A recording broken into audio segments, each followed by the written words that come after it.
ये शरीर में वो स्थान है जहां से जीवन भ्रूण में उतरता है। तो ये है ब्रह्मरंध्र।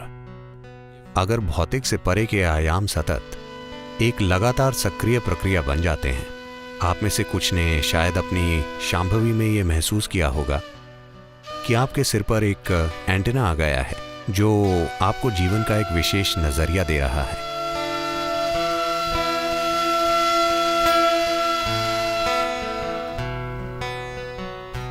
अगर आपके घर में एक नवजात शिशु है तो आप देखेंगे कि कपाल का एक विशेष हिस्सा पूरा नहीं बना है। क्या आपने ध्यान दिया है? तो बच्चे को कोमलता से संभालना होता है। वहां पर सिर्फ त्वचा होती है, कोई हड्डी नहीं होती। तो यौगिक शब्दावली में इस भाग को ब्रह्मरंध्र कहते हैं। रंध्र का मतलब होता है एक मार्ग, जैसे छोटा छेद या सुरंग का मार्ग, तो इसे ब्रह्मरंध्र कहते हैं। तो ये शरीर में वो स्थान है जहां से जीवन भ्रूण में उतरता है।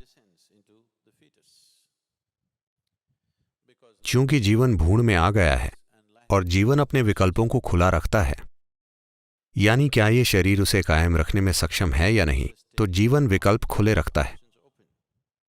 जीवन प्रक्रिया में इतनी जागरूकता होती है तो ये आखिरी मिनट तक उस चौर दरवाजे को खुला रखता है। वो इसे खुला रखना चाहता है। अगर वो अपने अस्तित्व के लिए उस शरीर को उपयोगी नहीं पाता तो वो शरीर को छोड़ देगा और ये शरीर के किसी दूसरे मार्ग से नहीं जाना चाहता। ये वहीं से जाना चाहता है जहां से आया था। एक अच्छा मेहमान हमेशा सामने के दरवाजे से अंदर आता है और सामने के दरवाजे से बाहर जाता है। अगर वो सामने के दरवाजे से आता है और पीछे के दरवाजे से बाहर जाता है तो मतलब उसने आपका घर साफ कर दिया है। So he wants to go out to the same door, so he keeps it open till the last minute. He wants to keep his choices. तो वो उसी दरवाजे से बाहर जाना चाहता है तो वो उसे खुला रखता है। आखिरी मिनट तक वो अपना विकल्प बरकरार रखना चाहता है। ऐसे कई मामले हैं। अगर यहाँ डॉक्टर या प्रस्तुति विशेषज्ञ हैं तो आपको पता होगा कि ऐसे तमाम मामले होते हैं जहाँ सभी चिकित्सा मापदंडों के अनुसार भ्रूण स्वस्थ था, सब कुछ ठीक था, पर किसी कारण से एक मृत शिशु पैदा हुआ, बस इसलिए क्योंकि अंदर मौजूद जीवन अभी भी चुन रहा था। अगर उसे लगता है कि ये शरीर गलत तरह का बन रहा है, जीवन की अपनी कर्म संरचना है और भ्रूण में माता पिता का कर्म है, तो हालांकि वो अपने चुनाव से ही आया है, बात बस ये है 90% या उससे ज्यादा मौकों पर यह सही होता है, पर जीवन इस बात के प्रति सचेतन है कि ये कभी कभी गलत चुनाव कर सकता है। तो यही कारण है कि गर्भावस्था के दौरान एक गर्भवती महिला के आसपास एक अलग तरह का वातावरण बनाने के लिए बहुत सी सावधानियां बरती जाती थीं। अब हम ये सब छोड़ रहे हैं। आज गर्भवती महिलाएं काम पर जाती हैं, सिनेमा जाती हैं, वे सभी जगह जाती हैं। ऐसी चीजें अब नहीं की जाती हैं। ये सिर्फ इस उम्मीद से किया जाता था कि Something better than who both of you are comes into your womb. आप दोनों से बेहतर प्राणी आपके गर्भ में आए। आप जानते हैं कि मैं क्या कह रहा हूं?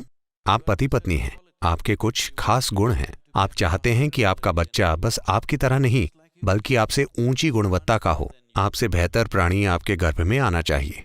उस वजह से गर्भावस्था के एक खास चरण के बाद एक पति को भी उस महिला को देखने की अनुमति नहीं थी, क्योंकि उसे आराम और खुशहाली की एक खास अवस्था में रखना होता था।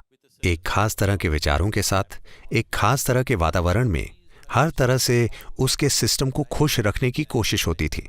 सही तरह की सुगंध, ध्वनियां, मंत्र, भोजन, हर चीज, ताकि उसका शरीर एक ऐसी अवस्था में हो जिससे सही किस्म के प्राणी को निमंत्रण दे।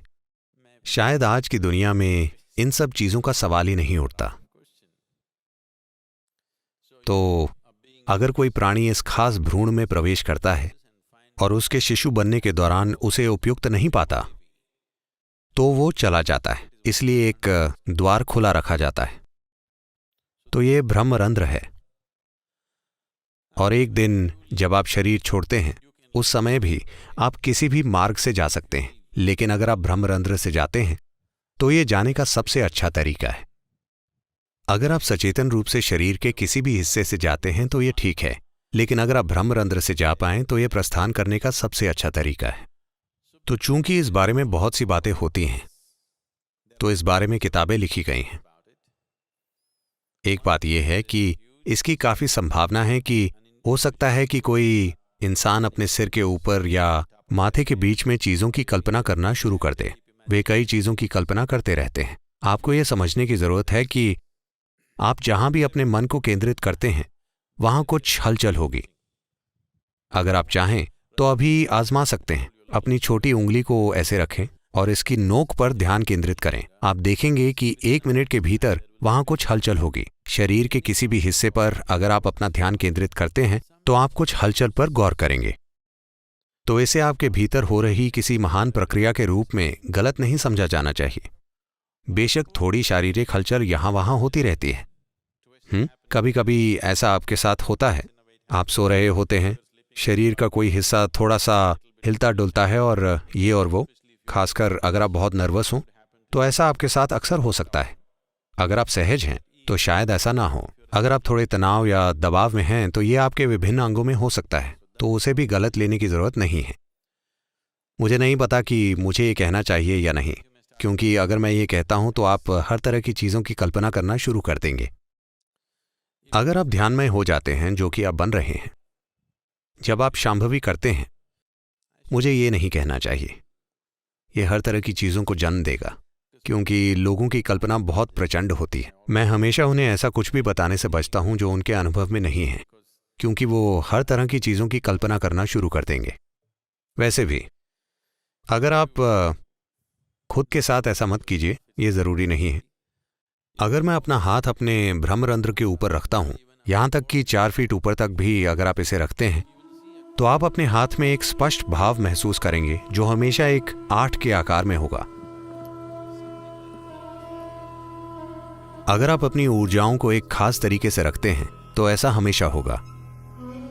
ऐसा हर इंसान के साथ हो सकता है, लेकिन यह भीतर होता है, यह शरीर से आगे नहीं बढ़ता, क्योंकि सिस्टम में मौजूद 114 चक्रों में से अंतिम 2 चक्र शरीर के बाहर हैं। अगर भौतिक से परे आयाम सतत एक लगातार सक्रिय प्रक्रिया बन जाते हैं, आप में से कुछ ने अपनी शांभवी में कुछ पल के लिए यह महसूस किया होगा कि आपसे परे की कोई चीज सक्रिय हो गई है।